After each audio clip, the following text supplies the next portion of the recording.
Now let's move on to another important point of discussion, and that is time reversal. And let's understand this time reversal symmetry.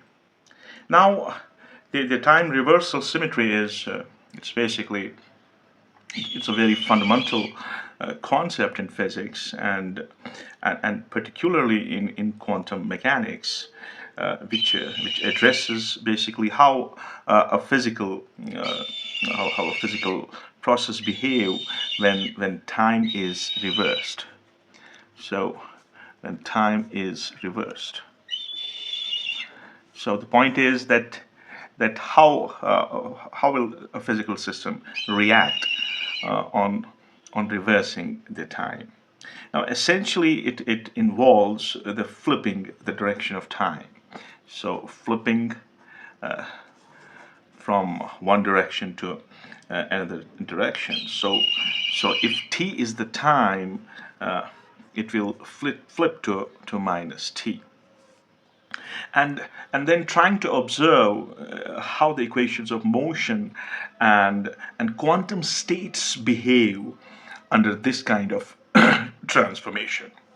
Now, it's rather nice if we can start with the understanding of classical time reversal. Now, what is a classical time reversal? And in classical mechanics, what we have is we have the time reversal, and this time reversal changes it changes the velocity of the particle.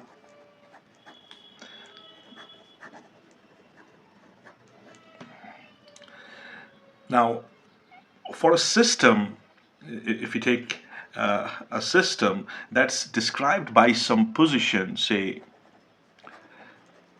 r of t, and its velocity is v of t.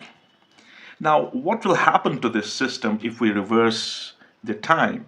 So on reversing the time, this r of t will be r of minus t. So r of minus t is a mathematical indicator of reversing the time. Now, then if time is reversed, then what impact it will have on the velocity of this particle? So the velocity of the particle will be, we define it as the time derivative of position. Now what's happening, this r of t, this t is reversed. So what do we expect from here is we will have minus d r of t. So I shouldn't get it out. This is d r of minus t by tt. So this is going to be minus v of minus t. So what do we observe here is that's while the position that we have, the position remains same, and the velocity changes the sign. This is because the velocity is the rate of change of the position with respect to the time. And this concept can also be extended to angular momentum, and it can be extended to electric fields and magnetic fields in the classical domain. Now, the actual aim that we have here in this lecture, in this discussion, is the time reversal in quantum mechanics. Time reversal in quantum mechanics.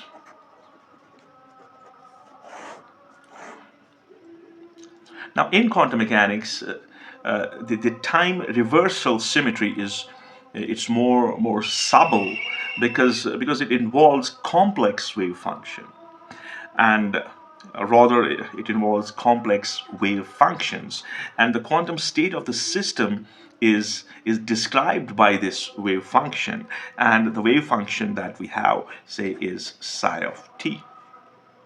Now, under the time reversal, the wave function will transform. It transforms in a non-trivial way. I mean, the time reversal operator t acts on this wave function, and and so if I assume that t t cap it is a time reversal operator. It's a time reversal operator. So if this time reversal operator acts on this wave function, that is psi of t, what it does, it gives me the complex conjugate of this wave function and minus t. Now here we understand that this psi star, it denotes the complex conjugate of the wave function. The time reversal operator that we have here has the properties. What properties it has?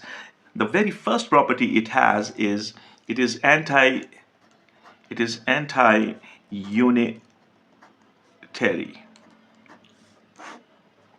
That means the operator involves taking the complex conjugate and reversing the time. So the time reversing here is dependent on taking the complex conjugate of the wave function. So it's not purely unitary, where you are not supposed to have this complex conjugate. Now, another important point here is, linear momentum and angular momentum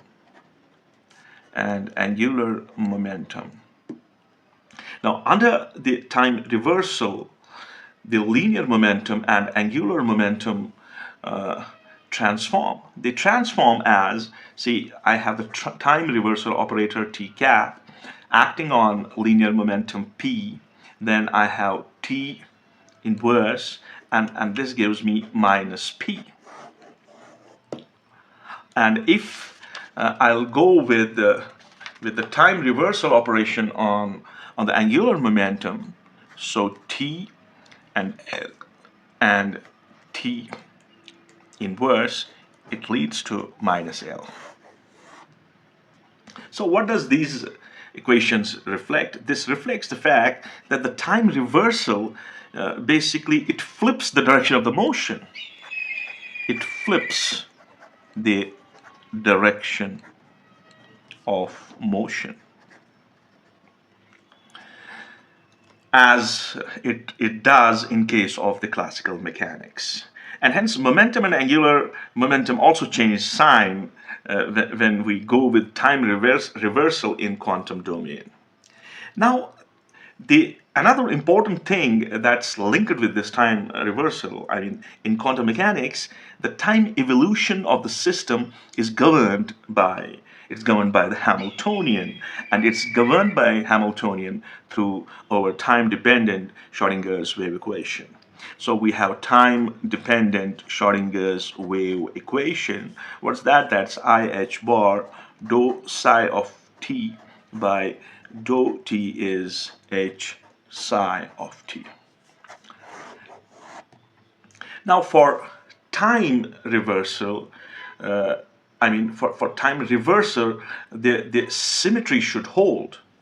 What does that mean? That means the Hamiltonian must commute.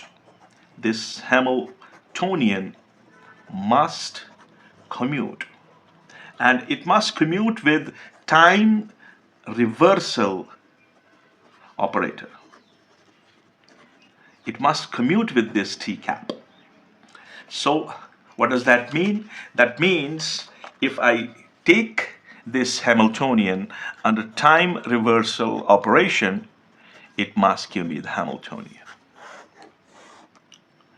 So its behavior is the same whether the time runs in the forward direction or time runs in the reverse direction. Now, this is the case of an evolving Hamiltonian with respect to time, and we can see it remains invariant under time reversal operation. Now, let's execute this time reversal operation on the spin. So, time reversal operation on spin. Now, for particles with spin, uh, the, the situation becomes rather more intricate. The time reversal operation affects the spin operator S. Now, for the spin particles, I mean, for the particles having spin like 1 by 2, like that of an electron, under time reversal, the spin operator transforms. So, how it transforms? T S, T inverse as minus S. Thus, both the spin and angular momentum they reverse their direction when you subject them to the time reversal operator. Now, for spin-half particles, the time reversed state is not simply the complex conjugate of the wave function, as we started with this, as I talked about in the beginning of this lecture. But that's not the case. I mean, this for these spin-half particles, when we think in terms of time reversal state, it's not simply as a complex conjugate of the wave function, but instead the time reversal, it flips the spin. It flips the spin. This is not the classical flip. I don't know how it looks like, but it flips the spin, so the transformed state is different from the original one. So you have the spin state, and it flips it to some other different state. So mathematically, the spin half state that we have described, we have also described this spin half state by a spinor. And if I choose that spinor as, say for example, I choose it as chi, and if I subject this time reversal operator on this spinor chi, it leads to I sigma y chi complex conjugate. Now, where this sigma y is my second Pauli matrix, and chi star is the complex conjugate of the spinor. And then talking about the time reversal breaking, I mean, time reversal symmetry is not always conserved in physical systems. I mean, for instance, if we think in terms of, say, magnetic field,